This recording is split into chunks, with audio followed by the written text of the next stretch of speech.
بسم اللہ الرحمن الرحیم۔ نوکری اور رزق کے لیے وظیفہ۔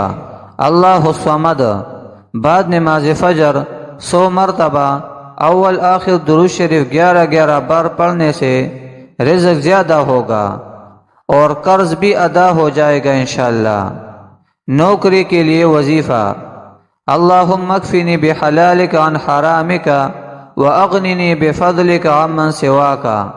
اے اللہ، حرام سے بچاتے ہوئے اپنے حلال کے ذریعے میری کفایت فرما، اور آپ اپنے فضل سے دوسروں سے مجھے بے نیاز فرما دے۔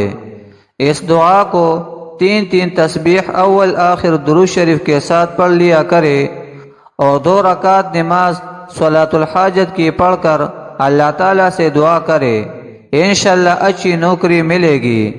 بعد نماز عشاء 7 دفعہ درود شریف اور بیچ میں 14 تسبیح اور 14 دانے یا وہاب پڑھ کر دعا کرے۔